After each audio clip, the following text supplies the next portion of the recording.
Okay, I'm going to begin chapter 6 now, which is called Discrete Probability Distributions. We're going to talk about discrete random variables in this section. A random variable is a statement whose input values are from the sample space. We use capital letters x, y, and z to denote random variables, and we use small letters x, y, and z to denote the values of the random variables. There is a difference. So a random variable is just a statement, something written out in words. The values would be the numbers that the statement can take on. A discrete random variable is a quantitative variable that has a countable number of possible values, and a continuous random variable is a quantitative variable that has an uncountable number of possible values. We looked at discrete variables and continuous variables in chapter 1, and the wording is really very similar. It's just we're throwing in the word random variable, okay? Of course, a discrete variable is one that has countable values, and a continuous variable is one that has an uncountable number of values. So like if it's possible to have decimals and fractions and things like that, not just whole number values, then that's continuous. How chapter 6 and chapter 7 are set up is we're going to start with discrete random variables, and that's what chapter 6 is mainly all about here. And then in chapter 7, we're going to talk about the continuous random variable. Okay, now in both chapters, we're going to look at a special kind of variable. A special kind of discrete random variable is called a binomial variable. We'll talk about that in section 6.2. And in chapter 7, our main focus is going to be on what's called a normal random variable. So a random variable is really important here. We're going to be doing lots of things with random variables the rest of the way. I guess for these next couple of problems, we're going to read the situation and then decide if we have a discrete or continuous random variable, and then we'll state the values. So in problem 1, we want to consider the random variable x, where x is the number of people with blood type A in a random sample of 20 people. That would be a discrete variable, since you're only going to have counting number of values here in this situation. Maybe nobody in the sample has blood type A, okay, or maybe one person has blood type A, or maybe 2 people have blood type A, or 3, or etc. Okay, or maybe all 20 people have blood type A. That could happen. So you're just going to have counting number of values, indicating that this is a discrete variable. Some students might accidentally forget about 0. Don't forget about that. We want to include 0 as a possible value. It could be that nobody has blood type A in the sample.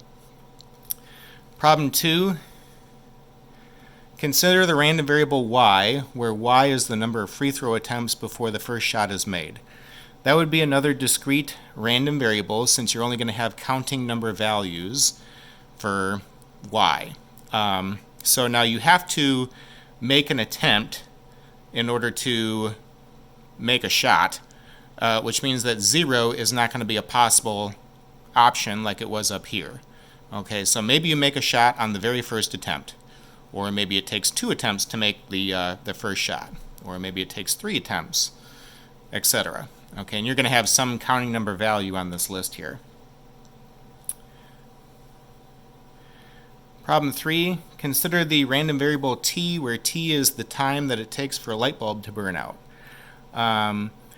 T would be continuous, since you're going to have values that are not just counting number values here for this problem. Now, when you buy the bulb, you would assume that it works. Therefore, t is not 0 here. T negative makes no sense also, right, since t is the time. But it could be that, maybe it takes, 2,143.7 hours for the light bulb to burn out. Okay, just making up a number. In other words, you're not just going to be restricted to counting number values here, making this a continuous random variable. Okay. Next is a definition. A probability distribution is a distribution, like a frequency distribution or relative frequency distribution that we've seen before, that assigns probabilities to the values of a random variable. A probability distribution can be in the form of a table, a graph, or a mathematical formula. We'll look at all different kinds of possible options there. Problem 4 says consider the random variable x, where x is the number of heads observed when a fair coin is flipped 3 times. So that would be a discrete random variable. And in part B, let H denote heads and T denote tails for the coin and determine the sample space.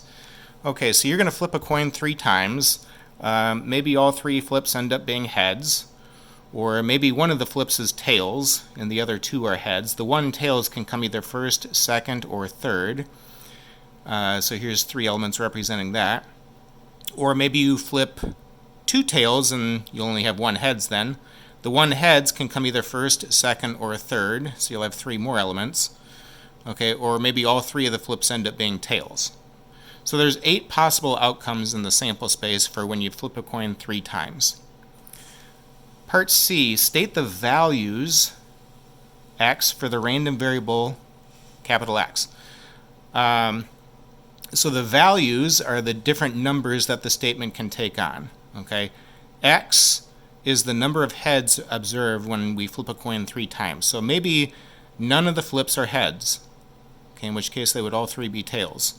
Or maybe you get 1 heads.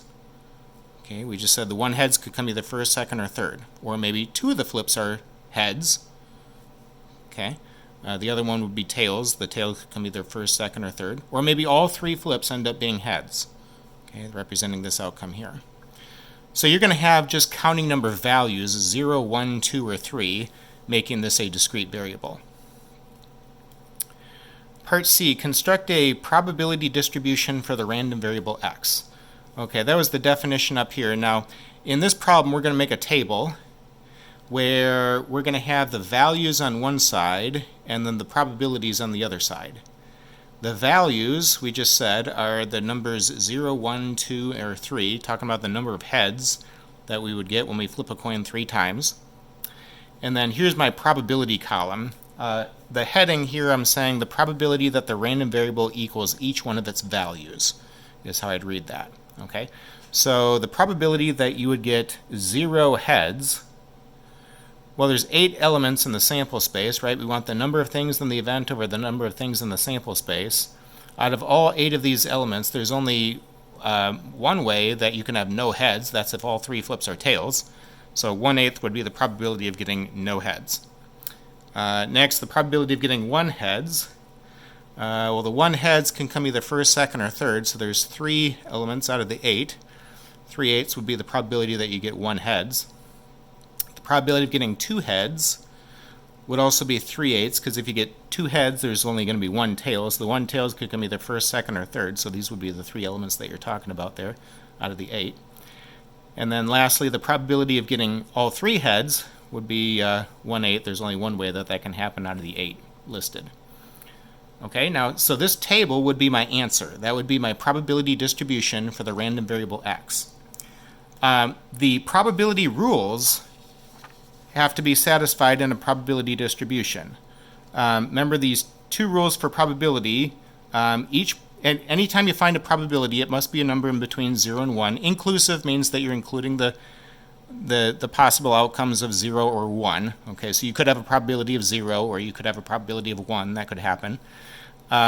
All 4 of these probabilities are in the range of 0 to 1. That looks good. And then rule number 2, the sum of the probabilities must equal 1. Now I've looked at the probability of every single item happening in the sample space here, all 8 of these. And if I add up the probabilities, I get 1. That should always happen in a probability distribution. That's because rule 2 is being satisfied there for basic probability. Now there's some questions in the book where they'll give you a distribution and they'll want you to know, or state, is this a probability distribution? What you're looking for is if there's any negative numbers, not a probability distribution, probability can't be negative, or if they're bigger than 1, that also can't happen. And then if you add up the probability column there, or the column 2 I should say, and you don't get exactly 1, it's not a probability distribution. Okay. Of course, I guess the other thing to mention here is, in the case of working with decimals, if the numbers are rounded decimals and you don't get exactly 1, there's not necessarily a mistake. Just consider the rounding error that might be there. Okay, but if you were to use the exact form, as we're doing here, you will always get 1 when you add up the second column there. Okay, here's another term that we've already seen before, a histogram. A probability histogram is a histogram that gives the values of a random variable on the horizontal axis and the probabilities on the vertical axis. Problem 5, use the probability distribution that you made in question 4. That was this guy right here, okay, to construct a probability histogram.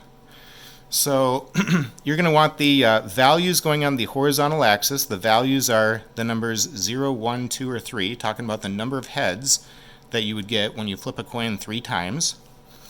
And then the vertical axis is the probability axis. Of course, I guess in this case here, it would make the most sense to start at 0 and go to 1, since probability can't be outside of this range. And from the nature of the numbers that I had come up with these probabilities, I was using a scale of 1/8 to have this look the best, I think.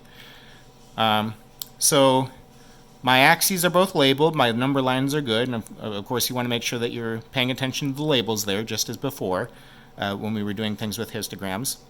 And now you're going to draw the bars touch, so the height of the first bar is going to be 1/8. Height of the next one is 3/8. Height of the next one is 3/8, and the height of the last one is 1/8. Just get from our probability distribution there. And so this histogram would represent my answer with just a picture representation of the probability distribution that we made. Okay, now, of course, like any other problem, any other graph, you'd want to draw a conclusion from the picture. So we see that this is symmetric. It's got kind of like a little bell curve thing going on, which means that when you flip a coin 3 times, it's going to be more likely that you would get either 1 heads or 2 heads versus 0 heads or 3 heads. Okay. All right, I'll stop right here.